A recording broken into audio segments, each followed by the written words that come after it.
사무엘하 18장 1절에서 18절입니다. 다윗은 자기와 함께 있는 백성을 점검하여 보고 그들 위에 천부장들과 백부장들을 세웠다.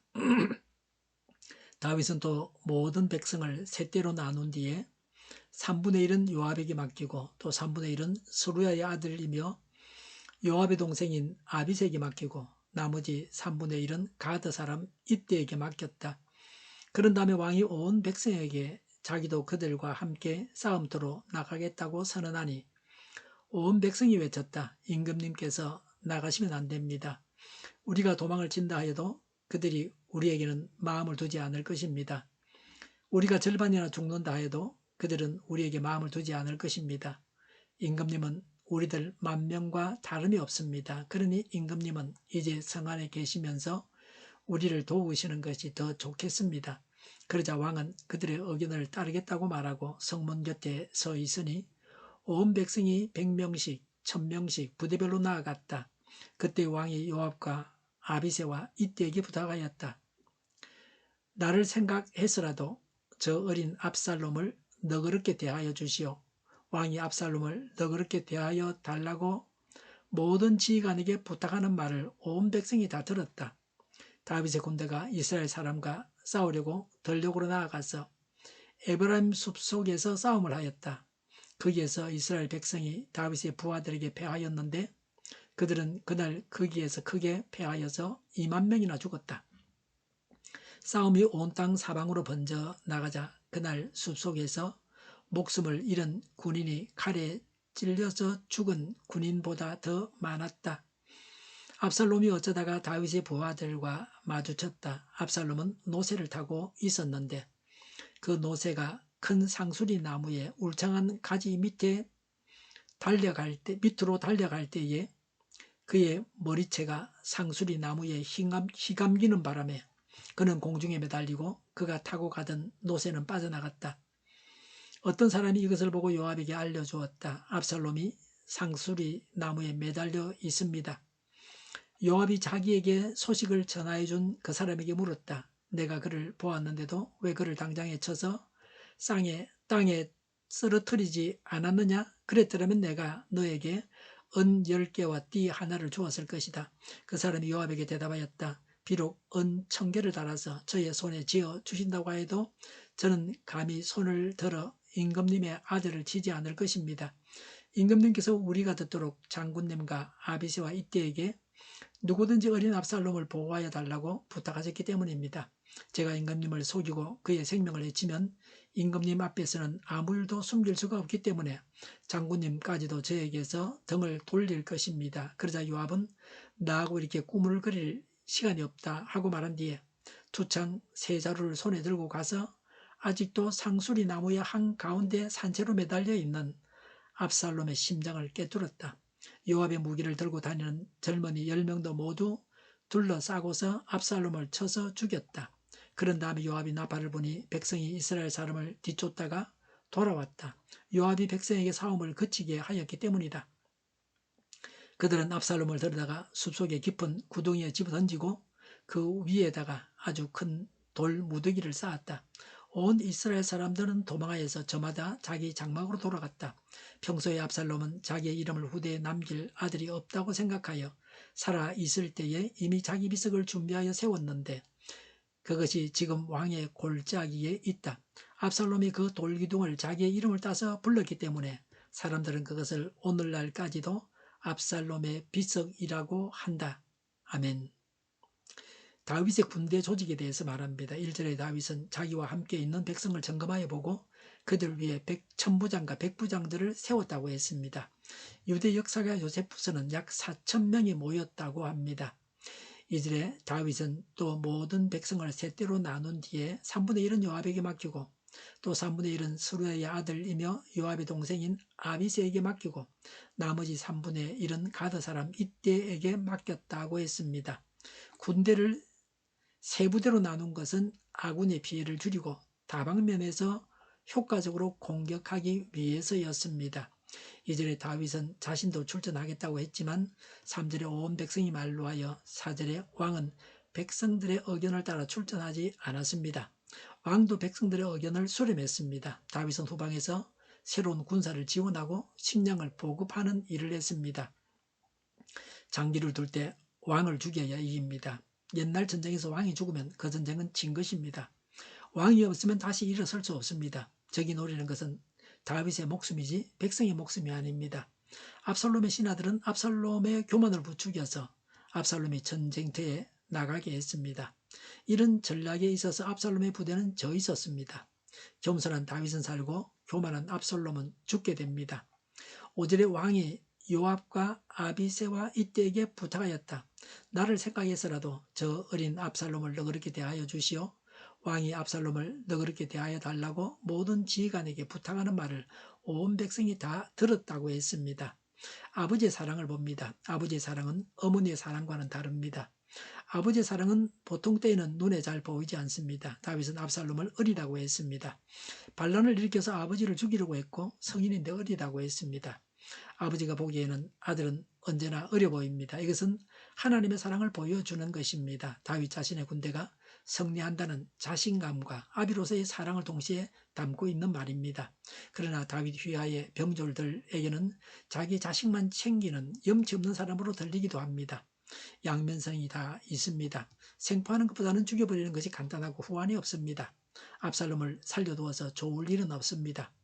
6절에 다윗의 군대가 이스라엘 사람과 싸우려고 전력으로 나아가서 에브라임 숲속에서 싸움을 하였다.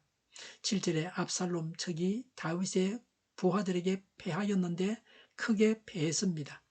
2만 명이나 죽었다. 다윗의 군사는 4천 명이었는데 그보다 5배나 많은 이스라엘 군인들을 죽였습니다. 8절에 싸움이 온 땅 사방으로 번져 나가자 그날 숲속에서 목숨을 잃은 군인이 칼에 찔려서 죽은 군인보다 더 많았다고 했습니다. 늪과 가시덤불과 벼랑 등에 의해 죽임을 당했습니다. 압살롬이 나무가지에 머리가 걸린 것도 이런 경우였습니다. 9절에 압살롬이 머리채가 상수리 나무에 휘감기는 바람에 그는 공중에 매달리고 그가 타고 가던 노새는 빠져나갔다고 했습니다.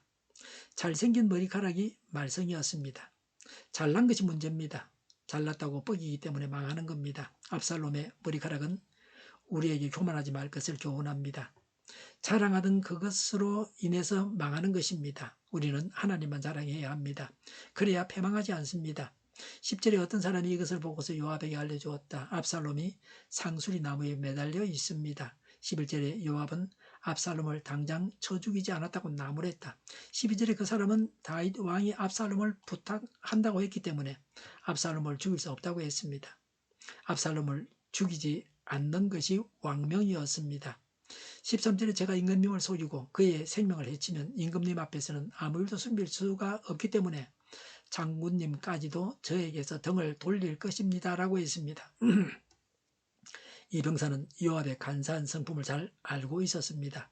14절에 두창 세 자루를 손에 들고 가서 아직도 상수리 나무의 한가운데 산채로 매달려 있는 압살롬의 심장을 꿰뚫었다. 15절에 요압의 무기를 들고 다니는 젊은이 10명도 모두 둘러싸고는 압살롬을 쳐서 죽였다. 라고 했습니다. 요압은 압살롬을 죽임으로 왕명을 거역했습니다. 요압도 나중에 다윗의 명에 의해서 솔로몬에 의해서 죽임을 당합니다. 권위에 복종해야 합니다. 압살롬을 죽인 이유가 무엇입니까? 첫 번째는 전쟁을 확실하게 빨리 끝낼 수 있습니다. 두 번째는 후환을 없앨 수 있습니다. 다윗은 압살롬을 살려줄 것이고 그래서 많은 혼란이 일어날 것이므로 아예 죽였습니다. 세 번째, 요압은 훗날 아도니아를 왕으로 세우려고 했습니다. 이때부터 준비했다고 볼 수도 있습니다. 16절에 그런 다음에 요압이 나팔을 부니 백성이 이스라엘 사람을 뒤쫓다가 돌아왔다. 요압이 백성에게 싸움을 그치게 하였기 때문이다라고 했습니다. 압살롬이 죽었으니 더 이상 전쟁을 할 필요가 없었습니다. 전쟁 종식과 승리했음을 알렸습니다. 17절에 그들은 압살롬을 들어다가 숲속의 깊은 구덩이에 집어 던지고 그 위에다가 아주 큰 돌무더기를 쌓았다고 했습니다. 돌무더기를 쌓았다고 하는 것은 큰 반역자나 불순종한 자의 수치를 나타내는 조치였습니다. 아간과 아이 왕에게 이렇게 했습니다. 신명기 21장 21절에 페륜아를 돌로 쳐 죽이라는 율법에 따른 것입니다. 교만한 자의 종말이 비참한 것을 알게 됩니다. 압살롬의 죄가 뭡니까? 첫 번째는 이스라엘의 왕은 하나님이 세우십니다. 그런데 압살롬은 스스로 왕권을 탈취하여 하나님을 대적했습니다. 두 번째는 아버지의 후궁들과 근친상간의 죄를 범했습니다. 18절에 평소에 압살롬은 자기의 이름을 후대에 남길 아들이 없다고 생각하여 라고 했습니다. 자녀들이 압살롬은 일찍 다 죽었습니다. 18절에 살아있을 때 이미 자기 비석을 준비하여 세웠는데 그것이 지금 왕의 골짜기에 있다. 압살롬이 그 돌기둥을 자기의 이름을 따서 불렀기 때문에 사람들은 그것을 오늘날까지도 압살롬의 비석이라고 한다 그랬습니다. 압살롬은 스스로 자신의 명성을 후대의 길이 전하기 위하여 기념비를 세웠습니다. 압살롬은 상당한 명예욕의 소유자였습니다. 교만을 버리고 겸손하게 살아야 할 것을 교훈하고 있습니다. 하나님께서 주시지 않으신 것, 세상의 헛된 것들을 얻기 위해서 애쓰지 말아야 합니다. 교만하고 불순종하면 죽습니다. 겸손하게 순종해야 합니다. 기도하겠습니다. 겸손하게 순종하겠습니다. 겸손하게 순종하게 하옵소서. 저희가 강물처럼 흘러가게 하여 주시옵소서. 교회가 분열되지 않고 하나가 되게 하옵소서. 교회가 한 목소리를 내게 하옵소서. 전쟁이 그치고 평화가 오게 하여 주시옵소서. 성령을 대적하는 자가 없어지게 하여 주시옵소서. 주사파와 공산당과 이적단체들과 적가통일로 나아가게 하는 자들이 없게 하옵소서. 이 땅에 다시는 전쟁이 일어나지 않게 하옵소서. 적가통일되지 않게 하옵소서. 자유민주국가로 전쟁에는 평화롭게 통일을 이루게 하옵소서. 하나님을 대적하는 법과 있어서는 안 될 법을 만들지 않게 하옵소서. 이스라엘 법을 폐기하지 않게 하옵소서. 이런 일을 하는 정당들이 사라지게 하옵소서. 정의로운 판결이 내려지게 하옵소서. 정치적 판결하는 자들과 악한 판결하는 자들이 악한 판결하는 자들과 재판을 지연시키는 자들이 사라지게 하옵소서. 일하는 자들이 정당한 대우를 받게 하여 주시옵소서. 놀고 먹는 자가 없게 하여 주시옵소서. 일을 만드는 자가 아니고 일을 하는 자가 되게 하여 주시옵소서. 발과 시비가 그치게 하옵소서. 나라를 망하게 하는 모든 주제들이 사라지게 하옵소서. 눈먼 지도자, 악한 지도자, 자기 배만 부리는 지도자가 사라지게 하옵소서. 앞을 보고서 난 것을 분별해 살고 앞길을 제시하고 섬기는 지도자만 있게 하여 주시옵소서. 하나님께서 주신 건세로 섬기는 자가 강해지게 하옵소서. 지도자들과 이 백성들에게 선한 것을 분별하는 지혜를 주옵소서. 나아갈 길을 알게 하시고 지할 것과 버릴 것을 알고 행하여 흥하게 하옵소서. 적절한 때 고칠 것을 고치게 하옵소서. 업무방해가 없게 하시고 업무에 충실하게 하옵소서. 쓰레기됨을 뒤지지 말고 성경에서 보물을 찾게 하옵소서.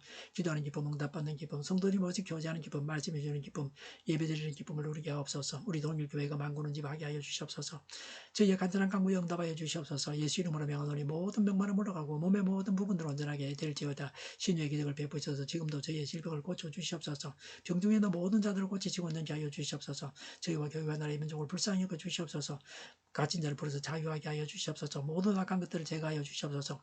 부정선거 시비가 없는 제도가 만들어지게 하옵소서. 하나님께서 기뻐하시는 교회와 나라가 되게 하시며 경제가 나아지고 경상수지와 무역수지 흑자를 유지하게 하시며 출산율이 올라가고 출산의 기쁨을 누리게 하옵소서. 가공업 시대에 건강하게 하는 먹을거리가 되게 하시며 늘 맑은 공기를 마실 수 있게 하여 주시옵소서. 의료계 문제들이 해결되게 하여 주시옵소서. 청인들의 앞길이 열리고 학교의 영광을 누리게 하옵소서. 우리나라가 마약 청정국이 되게 하시며 국가부채, 안전부채, 가계부채, 기업부채, 각종 부채를 다 갚게 하여 주시옵소서. 허용한 자재 공급이 원활하게 하여 주시옵소서. 원유 가격이 안정되게 하여 주시옵소서. 오늘도 하나님 안에서 차고 넘치는 삶, 복된 삶을 살게 하여 주시옵소서. 감사와 찬양을 주님께 돌려드리며 예수님의 이름으로 기도하옵나이다. 아멘.